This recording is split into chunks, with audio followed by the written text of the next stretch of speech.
Where your treasure is, there will your heart be also. God has given us unlimited treasures in His Word. Every time we open it, we can discover a new treasure or admire an old one. What will we find today? Here's Carla Early with Treasure Hunt in the Word.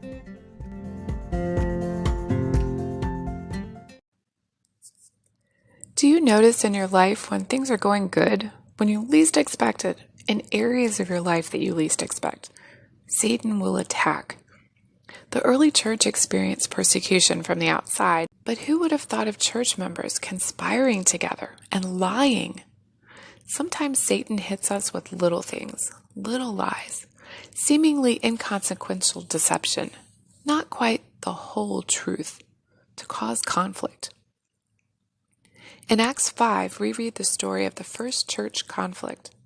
When we read about Ananias and Sapphira, we sigh and shake our heads.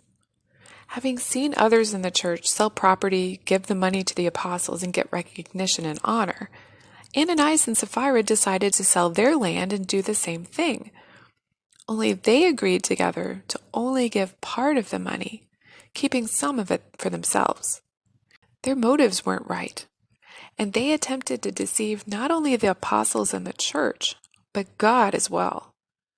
They probably thought, as many of us do, I need to take care of myself, but I want to look good to others. God won't mind a little white lie. Or maybe they thought God wouldn't know. The whole idea seemed rooted in pride instead of love, unity, and generosity. When we do something good, we need to examine our motives. Do we do it because we know others will see us do it?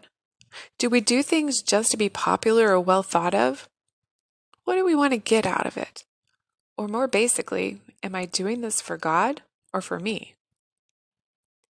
The sin of Ananias and Sapphira wasn't holding back part of their money for themselves. After all, selling the property and giving it to the church wasn't a requirement, but voluntary. The problem was their motive and the fact that they lied about it to Peter, to the other Christians they were trying to impress, and most importantly, to God.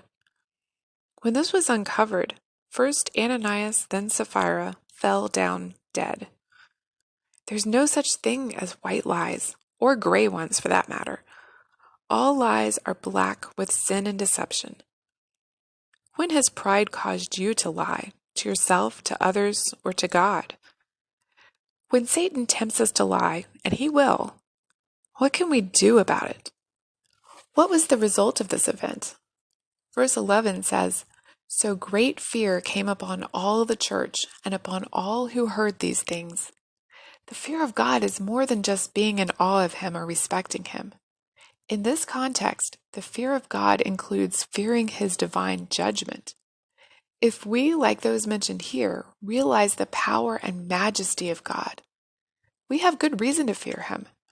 After all, we're sinners, and He's a holy God.